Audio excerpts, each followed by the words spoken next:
I am so excited to have here today with Go Public our winning team who did an amazingly creative entry called Edible Box of Love. And we have all of the student chefs here along with the teacher chef, and I'm Lisa Lasasso Jackson, the executive director of Go Public. And welcome everyone. Thank you for coming. Thank you. I am going to start off. It's so great to have y'all, and thank you for everyone getting in a frame like that so we can see all of y'all at once. So why don't we start off with introductions? So if you could just tell me your name and why you're in culinary arts. Hi, my name is Melanie Davila, and I have a passion for cooking. That's why I joined culinary. That's wonderful. Passion for cooking. Hi, I'm Miriam, and I am in culinary arts because I love to cook, and it's really my passion to cook, and I love being in this class. Love that. Hello, my name is Lizzie Martinez. I joined culinary because of my grandma.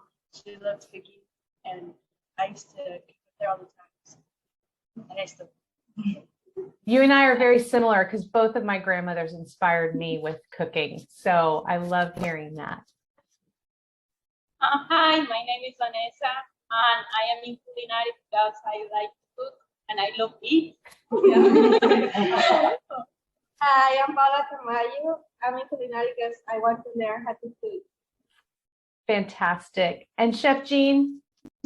I am Jean Chirboga, and I am blessed to be their culinary arts instructor. I'm not a chef by trade, I'm a teacher by trade. So I call myself a food celebrity, kind of like Martha Stewart and Rachel Ray and all that. Perfect. That's a perfect description for what you do. Fantastic. Well, it's nice to meet all of you. So what inspired your entry, the Edible Box of Love? Well, actually, Miss Chirboga has a former student who's in his coffee year, college or university, I'm not sure, but she actually inspired us because she had done something similar, and we saw it and we liked it, and it's like a little bit advanced to like the class that we're in, but we like the challenge, so I guess we took it, and we saw a couple of videos on how to temper chocolate, how to like do strawberry chocolates, all of that, and we added that to the chocolate box, and that's how it was made. And so that's how you got the structure of the actual box. Yes. Okay. She inspired us. Yeah. And it's so creative. I think it also won Most Creative Award. It was a bonus award that we also had. Very interesting. So that's super helpful to understand how that was created. So what was your most challenging part of creating the Edible Box of Love? The most challenging part of creating the box was actually making the structure of the box get it to stand up on its own, like having it made like that, and also getting like tempering the chocolate so it wouldn't change to any colors, so it'd be like a good glossy like chocolate color. And that seems to be like that temperature piece of it is really critical, right? In forming that solid structure. Okay. Yeah, that's incredible that you all were able to do that. It looks so beautiful. Yes. And then so you're a team entry. So we did allow team entries for the culinary arts competition. So how did you all determine each other's roles? We determine everyone's role by our different skills. So that's why. Just looked at each other's skills and strengths. Yeah. And I'm going to interject right here. These five ladies all work really, really well together. Some of them were friends prior to, and so they just had that camaraderie, and they just work together as one but separate. It was just perfect. And it's remarkable because when you do work together well as a team, the results are going to be good no matter what. I mean, I think it sort of just ends up representing a team in what the end result is. So, and that's interesting that you all actually worked together before you were friends. So that's really interesting. Well, good. And then, so you have different strengths. So how are they different? Like what are your strengths? Yes, yes, we do. There were two people that were able to work with the chocolate, and one was able to come up with the ideas. One was able to had the skill to decorate, and one was able to work with the fruit. And we all like teamed up to work together, and they all come up to form a box of chocolate. Wow. I mean, you covered the whole spectrum there, from the ideas to the decorating to, wow, that is so great. And it very much demonstrates how, again, you work well together as a team and all your strengths came out in that end result, right? So are there any chefs out there or styles of cooking that inspire you personally? Personally, no. We just like to express ourselves by cooking, and That's so great. Yeah, cooking is so great, isn't it? And it's also so great to eat the food. Well, and so then this is, for each of you all, what are your plans involving culinary arts, or is there any way that this is going to carry on after, what you learn in high school? I'll start.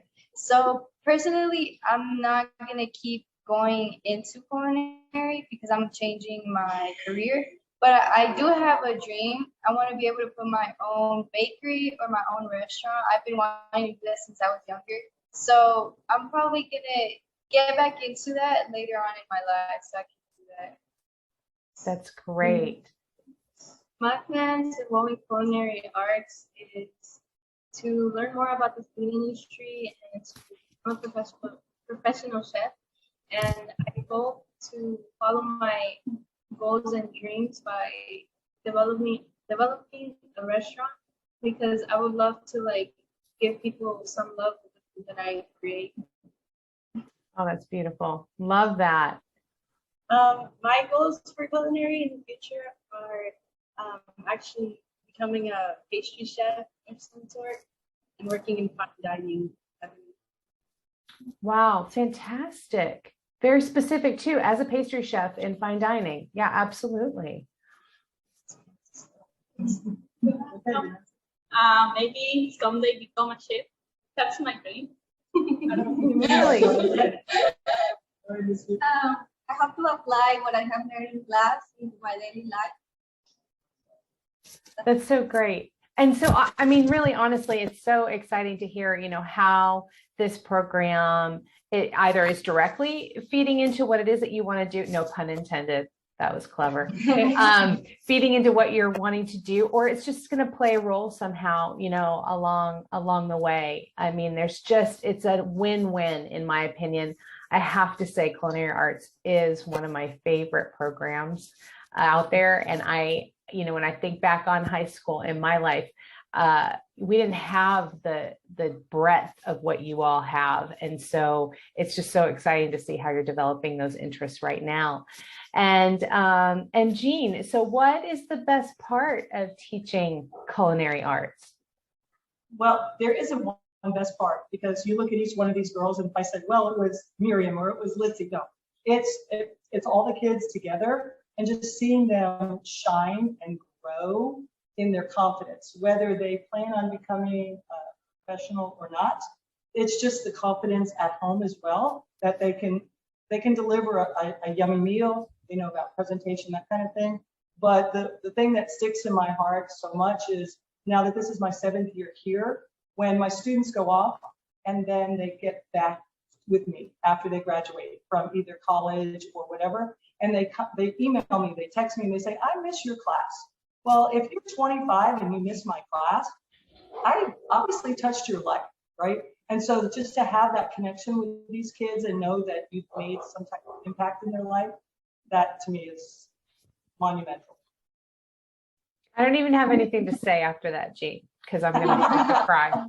I think that's a perfect way to close this interview. And so I thank you all for being a part of this. And if you'll just hold for a second after this, thank you for joining, and thank you for your entry, and congratulations on your win in the Go Public Culinary Arts Dessert Competition. Thank Thank you. you.